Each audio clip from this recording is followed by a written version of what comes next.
Well, it looks as though that's the end of summer for this year.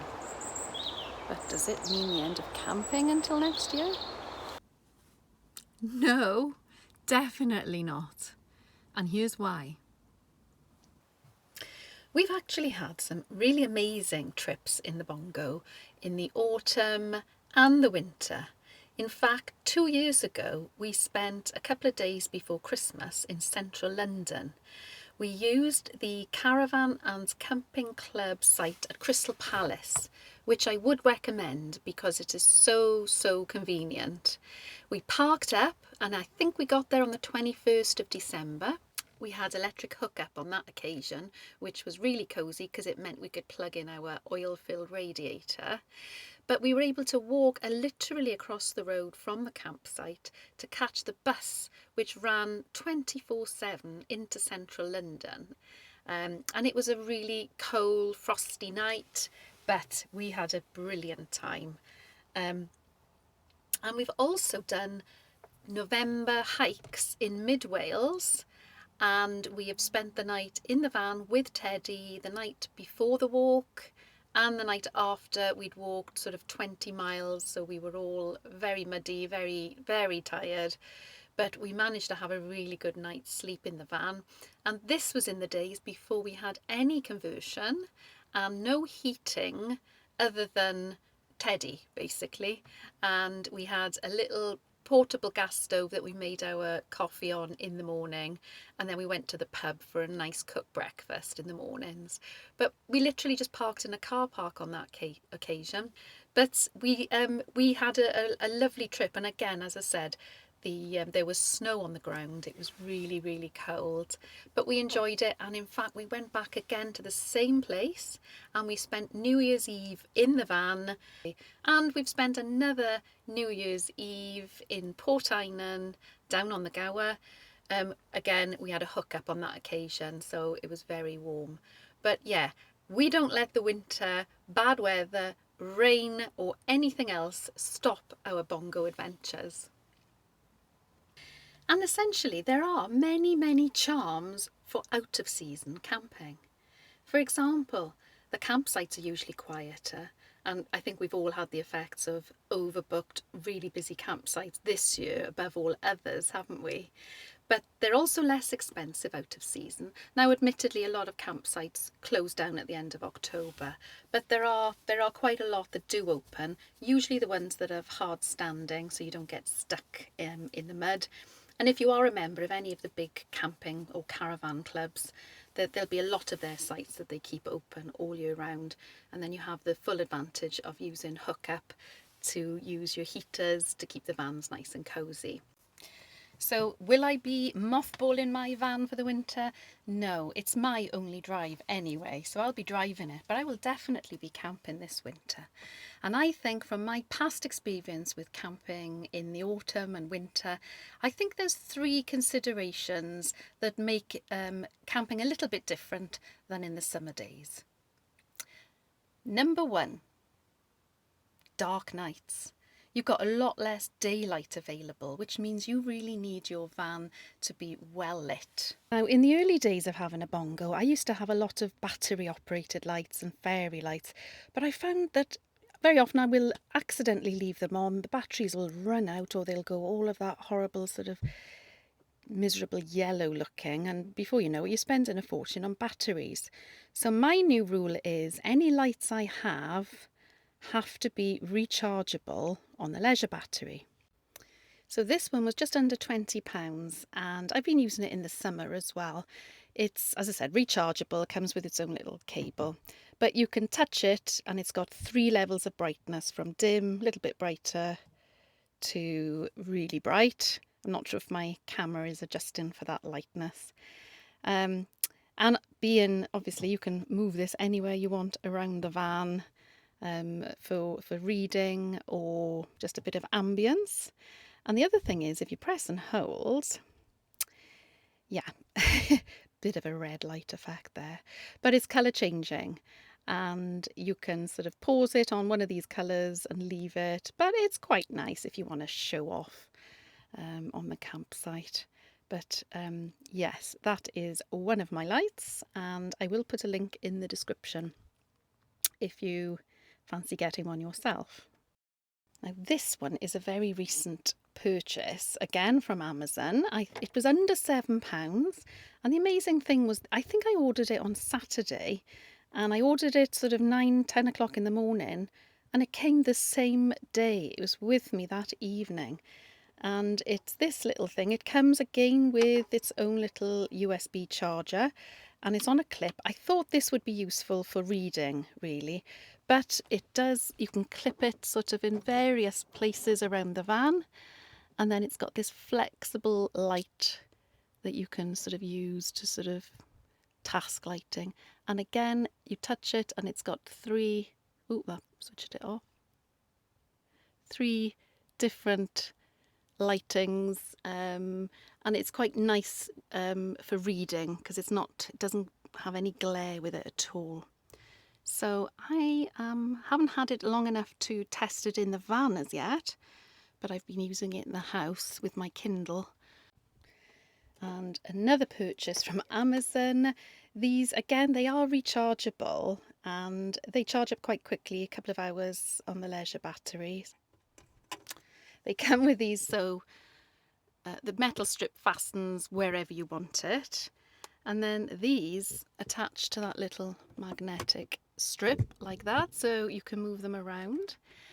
And they've got an on switch, an off switch, but you can also have it intermittent. So if you've wanted them in cupboards, for example, they're motion activated. So if you had them in a cupboard and you open your cupboard, they come on then. I have never used them in that way. I just use them on or off. Now, of course, there will be people who've got LED lights set up on their leisure battery on a more central area, and you just flick a switch and you've got lights. We've never had that done, so we're fairly back to basics, really.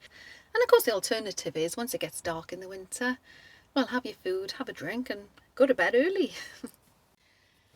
So, coming up to those chilly evenings and mornings, how have we managed? Now, we don't currently have one of those diesel heaters. I'm very tempted, but at the moment we don't. So for the 6 years that we've had this Bongo, how have we kept warm? Well, a couple of things really. I have found if you go to bed cold, you will have a real tough job getting warm. So the secret is to get the bed as warm as possible before you get into it. And there's a couple of ways of doing that. Good old-fashioned hot water bottle. This works really well because it just gives you that lovely toasty feeling just as soon as you get into bed. And you can warm the kettle, put some hot water in that. These are quite useful as well. They're these little packs that you get. They're sort of a gel inside. And you just snap these little metal buttons, and then over a course of, I think they're designed for walkers and hikers to keep your hands warm really, but that is what we have used in the bottom of our sleeping bags that time we went hiking in mid Wales, and it's amazingly effective actually. Again, reusable, just boil them up for a couple of minutes in a pan, and they just warm up really, really toasty, just enough to give you, just enough to feel like you're getting into a warm bed. Of course, if you've got a dog, you've got a permanently warm hot water bottle.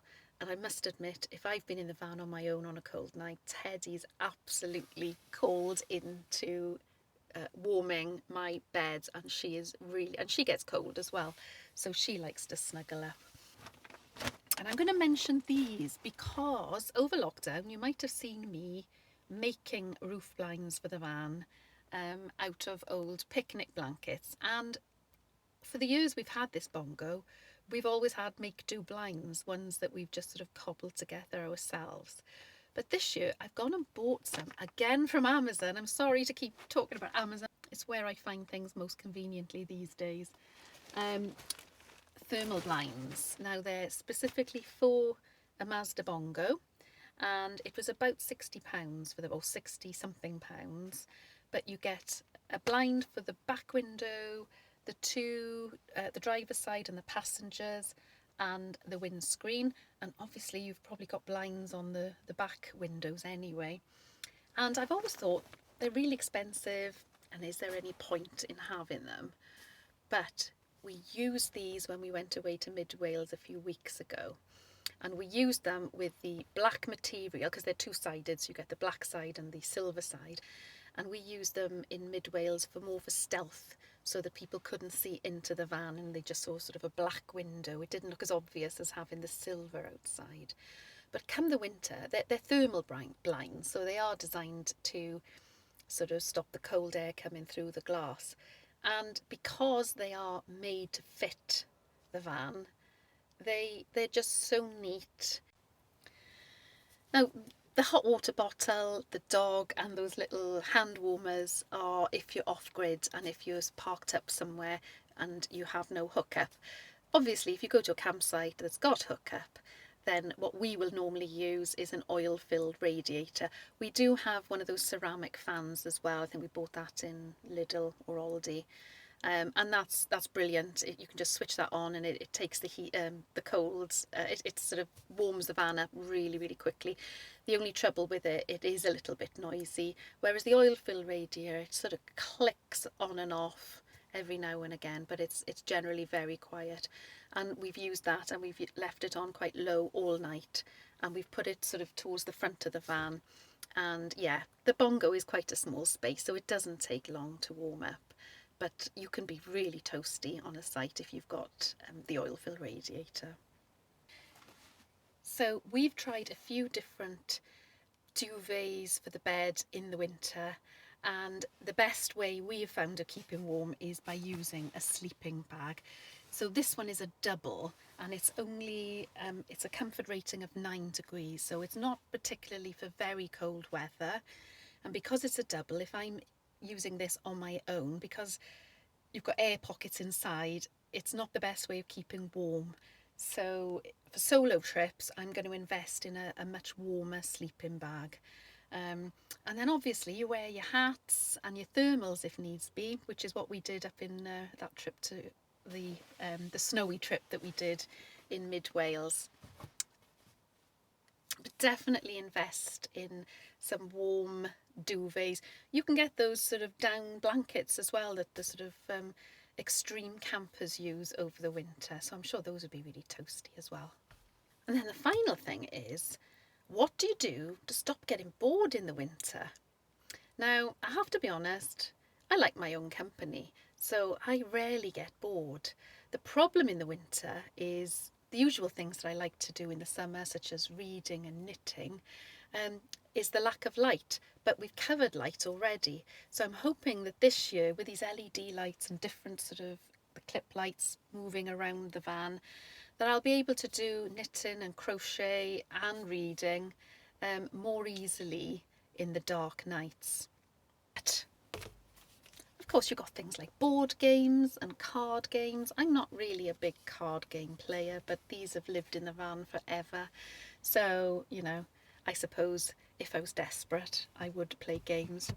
But what me and Richard did when we were away a few weeks ago, which worked really well, I've got one of those fire tablets, and I also have a Prime membership, so you can actually download videos from Prime to watch when you're away, so you don't use your data. But the BBC, ITV, Channel 4 and Channel 5 have apps that you can download either on your phone, tablet, iPad, etc. And they have quite a lot of films available and whole box sets, TV series that you can download and watch when you're away without using any of your data allowance. And what we did, I've got a speaker. It's a boom speaker and it's wireless. So the Fire tablet and this can be connected through Bluetooth. So what we did, we put the speaker behind our heads. The Fire tablet is really quite small, but we hung it up over the bed. So it felt like, with it all dark, with these thermal blinds as well, we had really good sound, and we watched a couple of films actually while we were away. And I think for the winter and autumn again, that's definitely something that you can do in the van. Part of our evening's entertainment, really. is me watching Richard cook. Or, to be fair, he does watch me cook sometimes. But yeah, when you're cooking in the van, especially in the summer, very often you want to be outside cooking, don't you? Or barbecuing, or just enjoying the lovely weather outside. But in the winter, that's a whole evening's occupation, really, is cooking something nice and comforting in the van. It does get a bit steamy, but just open up all the vents, get a lovely smell going, and of course, it does help to warm the van as well. And I have found camping cooking just takes probably 5 times longer than it does in the house, but that's absolutely fine. It's all part of the fun of camping in a van, as far as I'm concerned. So, to summarise, the Bongo has always been a year round vehicle as far as I'm concerned. I have made the mistake in the past of putting it into storage and not using it enough. But I think I've probably said enough already. Since the lockdown this year, I have had a newfound enthusiasm for the van, and all the little extra jobs that I'm getting done on it just makes me love it more and more. So I'm pretty convinced that this year, this winter and this autumn, I'm going to be using this van more than ever. And don't worry, I'm going to bring you on all the trips I do, so you'll be able to see what we're doing in the van as well. Now, the news is next week, this little van is going in for its MOT. I take it to Worcester because that's a garage that are familiar with bongos, and they've serviced it for me for the last few years. I love a trip to Worcester, to be honest, so I'll drive up early in the morning. Oh, fingers crossed, I daren't say it, but I hope it passes. Last year we had a few difficulties, so I had to leave it in Worcester and get a train home and then get the train back to go and fetch it. But it's always, as you know, an anxious time. You kind of expect, with the age of these vehicles, that there'll be something. But depending on how things go next week and how much it will be going in for its service as well, so it'll be sort of winter ready. But I'm hoping that if it doesn't cost too much, I might be looking at one of those diesel heaters, because everything I've just said about hot water bottles and everything is all very well, but I do love the sound of flicking a switch and having almost central heating in the van. In fact, I might just move out of the house and move in here. But anyway, I will let you know next week how the MOT goes. But stay safe, everybody, and I'll see you next week. Bye.